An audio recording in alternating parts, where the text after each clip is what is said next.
అతడి చరిత్రని తవ్వాలని చూస్తే అక్కడుండేది చరిత్ర పటాలు కాదు, కేవలం రక్తం, మృతదేహాలు.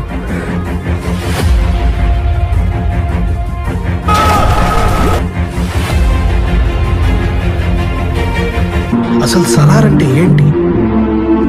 ఎవరిని వదలరు.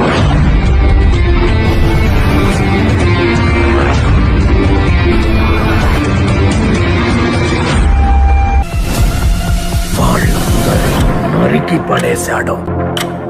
Is the biggest kept secret in the history of India. వస్తున్నా.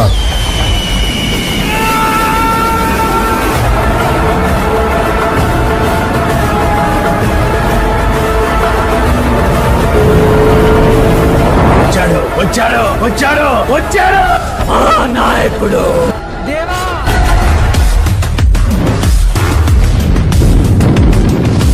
కేజీఎఫ్ ని ఏలడానికి ఒక సైన్యం కావాల్సి వచ్చింది. వాడే సలార్.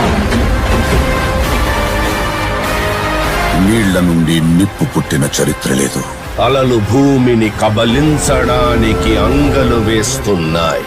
ఆ యుద్ధంలో మూడో వాడి అడుగు పడింది. History was wrong.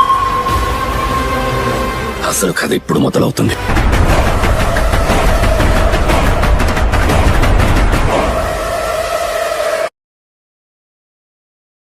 ప్రభాస్ అన్న రాజాసాబ్ ట్రైలర్ అయితే రిలీజ్ అవుతుంది భయ్యా.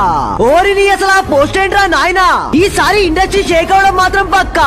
కానీ మారుతి గారు ఇంత పెద్ద తప్పు చేస్తారని నేనైతే అస్సలు ఎక్స్పెక్ట్ చేయలేదు. మూవీ రిలీజ్ కావడానికి 3-4 months ముందే ట్రైలర్ రిలీజ్ చేయడం చాలా పెద్ద రిస్క్ ఏమో అనిపిస్తుంది. ఈ రాజాసాబ్ ట్రైలర్ 3 minutes 30 seconds ఉండబోతుంది.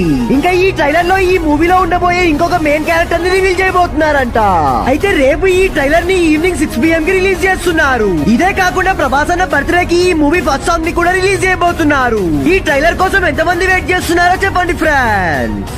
Pawan Kalyan OG movie day 1 ఎంత కలెక్ట్ చేసిందో చూద్దాం. వామ్మో అసలు దీని అమ్మ ఇదే మైబ్రా అయ్యా. ఈ రేంజ్ లో కలెక్షన్స్ వస్తాయని నేను మాత్రం అస్సలు ఎక్స్పెక్ట్ చేయలేదు. పవన్ కళ్యాణ్ అసలైన బాక్స్ ఆఫీస్ స్టామినా ఏంటో ఈ మూవీ ప్రూవ్ చేసిందని చెప్పాలి.